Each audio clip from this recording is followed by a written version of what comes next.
What's up, besties? It's your girl E.Michelle, and I'm back with another video. Thank you so much for stopping back by my channel. And if this is your very first time, welcome to my channel. I hope you enjoy, and you'll go ahead and click the subscribe button as well as the notification bell either right now or at the end of the video so you don't miss any more of my videos. And to all of my OG besties, what up though? All right, you guys, so today is just going to be a paycheck to paycheck budget, and I am going to get a little bit more in depth in some areas. I'm gonna do my talking as usual, but there were some questions and I thought I would answer them moving into this one, and then I'll do a full overview of how I came up with my budget and stuff like that.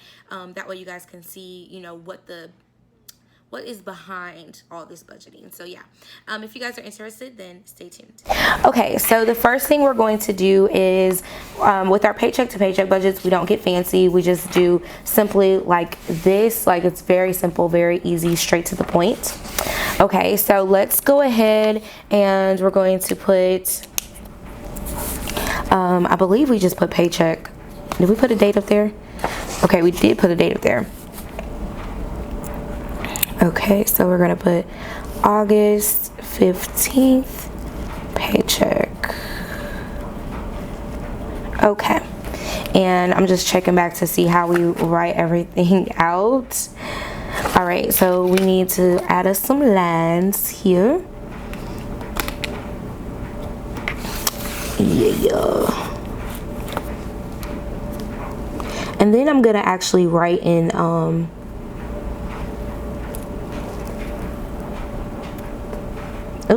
move my pen too much. So here we have budgeted,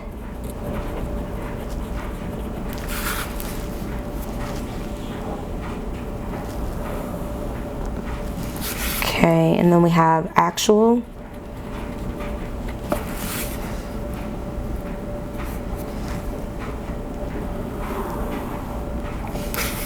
and then we have our plus or minus for that. And then I think I'm just gonna be a little anal this time. Okay, and we'll put that there like that. All right, so I'm going to actually try something different, and I'm going to write in with blue. I'm gonna try writing in with blue. I think that'll really give me a different look here. And let me zoom you guys in some more so you can see. Okay, so here we go. First up, we have our car note, and this pen is not my friend. I don't know, I think I might have said that before. This one has started leaking a little bit. I have to write them a letter and let them know that's not okay. So we pay $500, but we know that that's more than what our amount is. We're just paying that to kind of get ahead on our car note. And then Navient, that is auto paid, and they have split it up for me into 2 times a month. So I think it's 88 plus 88, so whatever that is, like 174, 64 or something like that. Y'all know I'm bad with math. But anyways, so we have that, and that is $88 a month. That won't actually change, so I really don't have to do a plus or minus with that one unless I pay more, which is fine. Capital, and let me back up to this one. So Navient, I can actually, this is where I want to pay more at, so this is where I would kind of keep up with that as well, because I said I wanted to start paying more on that, and I'll go into depth as to why I'm not really going to be starting that until September. So we have Capital One, and this is an interest fee that was left over. Like, how about that? That is just crazy. Like, every once in a while I'm using my cards just to keep them active, so I pick one thing that I'm trying to buy, and I'll just buy it with my credit card, and then I'll pay it off, but just so I can get that transaction on there. I haven't quite figured out the whole interest thing yet, so y'all let me live, let me breathe, okay? Capital One need to let me live and be great too, but that's okay. Then we have Sprint, and they usually send me the bill about the 10th of the month, and it's, well, actually they probably send it about the 5th of the month, and then I have until the 17th to pay it, and that's $123. And then we have Mlgw. Somebody told, I love the people from Memphis who know like how terrible Mlgw is. Like, this is our it's Memphis Light Gas and Water, and they are like, I don't know where they getting their stuff from, but they read meters wrong. It's just all kinds of crazy, and you never know what kind of bill you're gonna get. But we're still budgeting $180 for that. Then we have our storage, which I still haven't been able to sell the things off. And I just have to do that. Like, I have to make up my mind to make that a priority to do so, because this is just like way too much money for me for things that we're not using. Even if we move into the house, like, that is like the biggest thing I'm worried about, is like moving into the house and then not having the stuff that we have.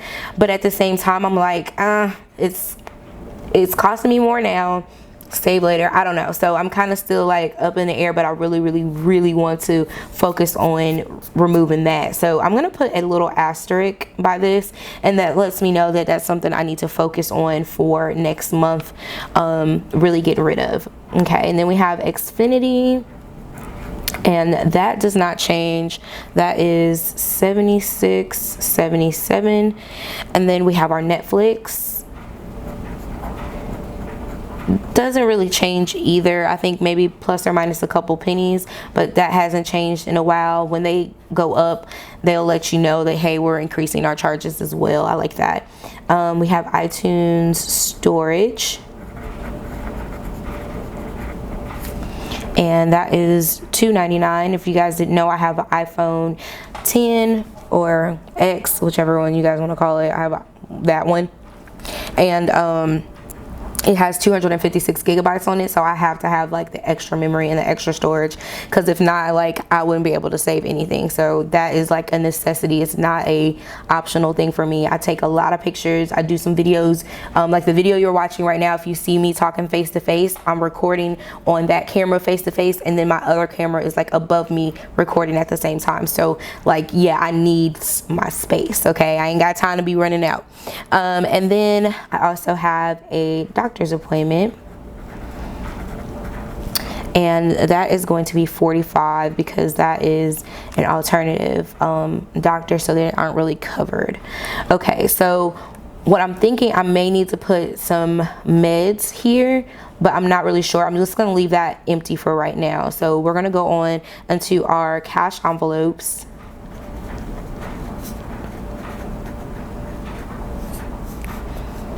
Okay, and then, you know what, that's what we're going to add up here. So we need to add Austin's tuition. So the way things work out, like, his dad is supposed to take care of this stuff, but he's had some issues where he doesn't work in the summer. He works for the school district, but he doesn't work in the summer. So with him not working in the summer, he doesn't really start getting back paid until September. So he asked if I could take care of it until then. So yes, that is all coming out of my stuff, which it normally doesn't. So I'm glad that he let me know ahead of time, so I can kind of plan for it. So for the next 2 weeks, I'll be responsible for that. Well, actually the last 2 weeks I was too, and then these 2 weeks, and then come September we should be okay, and I won't have to pay that anymore. But anyway, so it's $270 because it's $135 a week, so I need to add that up there for sure.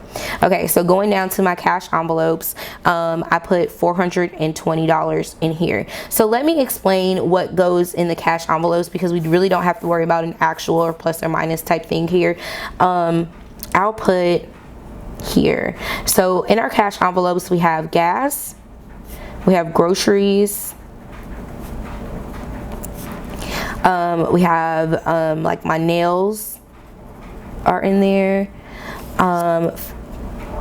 eating out, fun money, and household.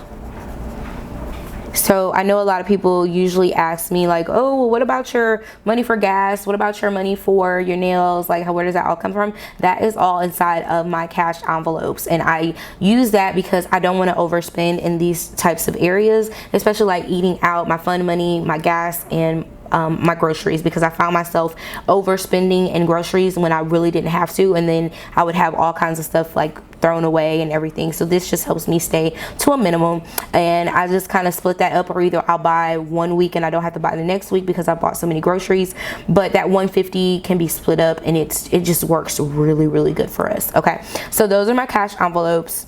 I'm just gonna put that there, and then we have our sinking funds. Okay, and I get this question a lot, like, what are your sinking funds? What are they? What are you doing with them? And so for my sinking funds, I was looking for my sheet so I could show you guys just what the sheet looks like. But I have birthdays, clothes,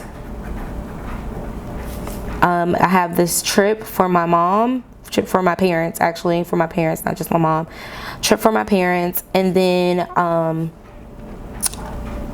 my car maintenance. Okay, so that's like the gist of what I have in my sinking funds, and I put that money towards there. So you'll see $80 go towards my sinking funds every single paycheck, and that just helps me to be able to have things in the long run. The best way that I can explain sinking funds is, let's say your car tags are due in November. So if your car tags are due in November, they're going to be like $200 to $400. I don't know. We'll just say they're $300. So if your tags are going to be $300, then every month you would save, you would divide that and save it. And that way you're not put on that burden at the beginning of that month and you're trying to scramble and scrape up money you've already been saving towards it, and you have it. You may come up a little short depending on what you have going on, but at least you have something towards it saved already. So that's how I kind of explain the sinking funds. If you guys are looking for a better, more in-depth video, I do have one on my channel, and Jen Plans has one on her channel. She does an excellent job of explaining it if you guys are so confused by mine. Okay, I definitely feel like no type of way if you go check out her video. I will have it definitely linked up there at the top. Okay, so I just kind of wanted to explain all of that so we all were on the same page and you guys knew exactly what was going on there. So let's go ahead and we're going to add everything up. All right, so let's go ahead and add everything up and see where we are at. So we have, and y'all don't judge my phone, this is my work phone, it got little cracks in it, that's all right, still make it do what it do.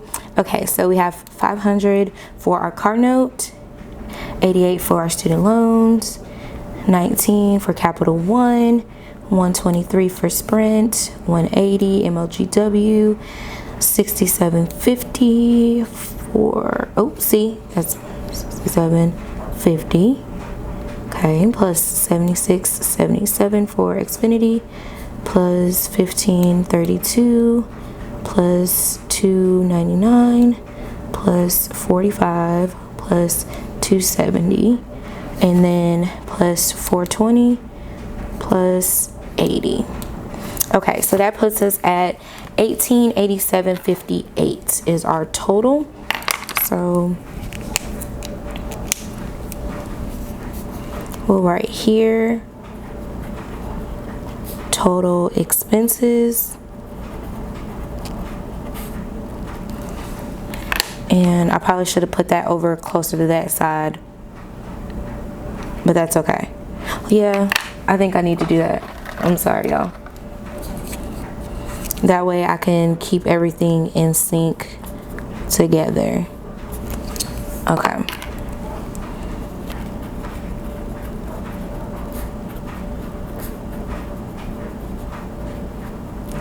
Okay, that way we have everything the way we have it set up over there.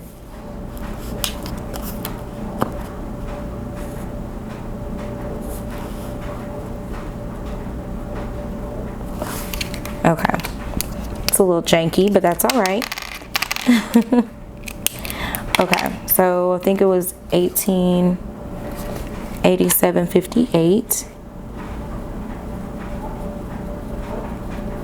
Okay, so that's how much we're projected, and we'll see our actuals and our minuses there. So let's write down what we're going to have remaining.